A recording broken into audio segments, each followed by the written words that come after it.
ज्ञान वो है जो भूले भटके को राह दिखा दे।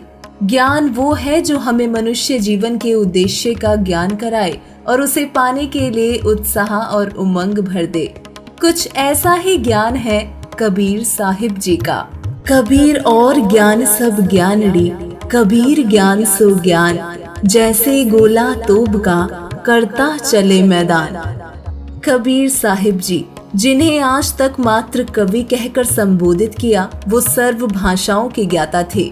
जिन्होंने वो अमर ज्ञान दिया जिसे आज तक हम खोजते आए, लेकिन हमें ये अनमोल ज्ञान आज तक प्राप्त नहीं हुआ, क्योंकि ये अद्वितीय ज्ञान इतना गूढ़ है जिसकी गहराई कोई तत्वदर्शी संत ही माप सकता है।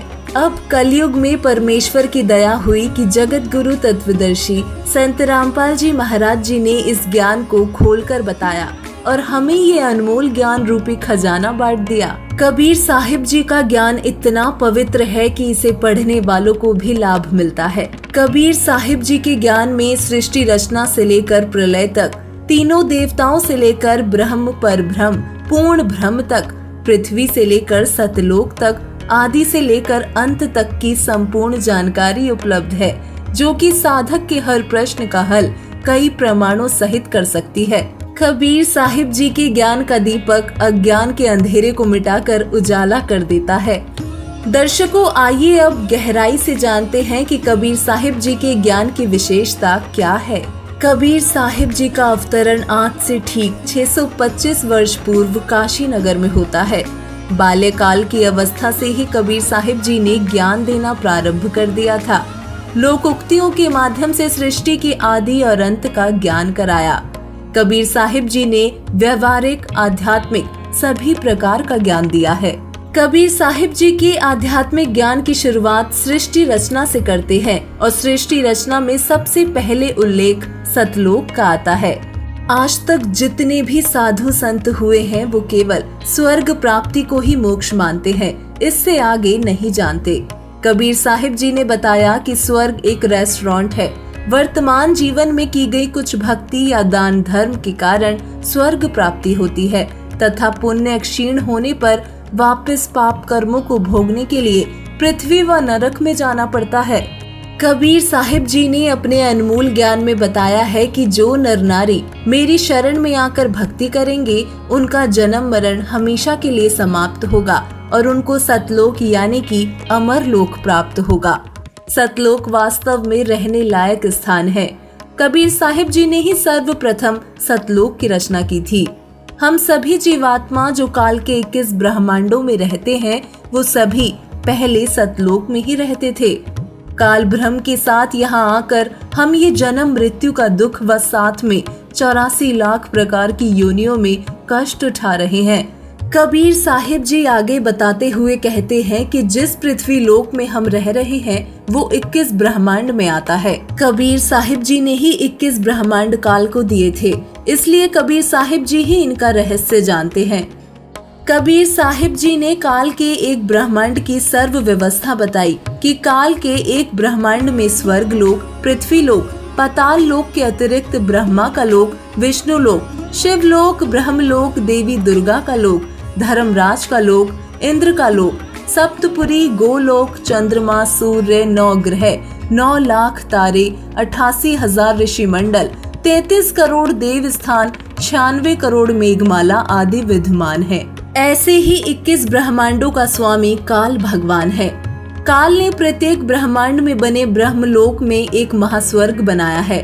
महास्वर्ग में एक स्थान पर नकली सतलोक, नकली अलख लोक, नकली अगम लोक तथा नकली अनामी लोक की रचना प्राणियों को धोखा देने के लिए प्रकृति यानी दुर्गा, जिसे माया भी कहते हैं, के द्वारा हुई है।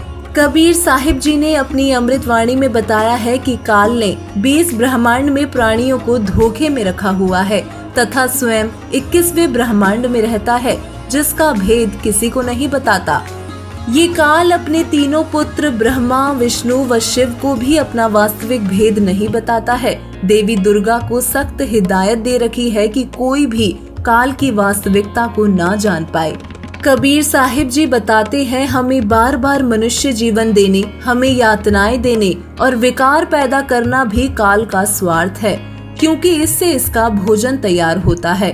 ये अपना भोजन जीवात्माओं को तपतशिला पर भूनकर तैयार करता है। कबीर साहिब जी ने अपने तत्व ज्ञान में बताया है कि जब प्राणी अपने गलत कर्मों की वजह से नरक लोक में जाता है तो वहाँ काल की बनाई गई तप्तशिला, जो बहुत बड़े तवे की तरह होती है, उस पर जाकर भयंकर आग पर तपता है। तपतशिला की जलन के कारण जीव अपने किए गलत कर्म व भक्ति नहीं करने के लिए बहुत पछतावा करता है। वहाँ पर जीव बेहोश होने के बाद अपने आप धर्मराज के दरबार में भेज दिया जाता है तथा कर्म संस्कार के कारण अगले जीवन का फिर कष्ट भोग कर वहीं धर्मराज के दरबार में पेश होगा। यह चक्कर तब तक चलता रहेगा जब तक गुरु की शरण ग्रहण करके सद्भक्ति करके मोक्ष प्राप्त नहीं कर लेता। कबीर साहिब जी ने सभी प्रकार के कष्ट निवारण हेतु तथा जन्म मरण के रोग का नाश करने के लिए सद्गुरु की शरण ग्रहण करने की हिदायत दी है। कबीर साहिब जी ने सद्गुरु को सबसे बड़ा बताया है। अपनी अमृत वाणी में बताया है कि गुरु गोविंद दोनों खड़े किसके लागू पाए, बलिहारी गुरु आपने गोविंद दियो मिलाए।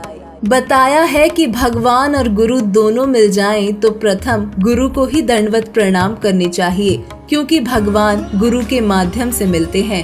कबीर साहिब जी ने अपनी वाणी में सत मंत्र का भी जिक्र किया है तथा यह भी हिदायत दी है कि इस मंत्र को देने का अधिकारी केवल मेरा कृपा पात्र संत ही हो सकता है। सतनाम ऐसा मंत्र है जो हमें हर एक पाप से मुक्ति दिला सकता है तथा जन्म मरण से छुटकारा भी। वर्तमान में अनेक संत हैं जो सतनाम का गुणगान तो बहुत करते हैं, मगर वास्तविकता में सतनाम क्या है ये नहीं जानते। वर्तमान में पूर्ण परमात्मा कबीर साहिब जी के उत्तराधिकारी संत रामपाल जी महाराज हैं, जो कबीर साहिब जी की वास्तविक भक्ति से साधक भक्त को काल के 21 व परब्रह्म के 7 संख ब्रह्मांडों से पार उतार सकते हैं। सर्व जन समुदाय से प्रार्थना है कि वर्तमान में संत रामपाल जी महाराज जी के बताए भक्ति मार्ग को समझें व भक्ति करके काल की जाल से निकले। वर्तमान में मानसिक, शारीरिक व आर्थिक लाभ प्राप्त करने के लिए संत रामपाल जी महाराज जी के ज्ञान को स्वीकार करें।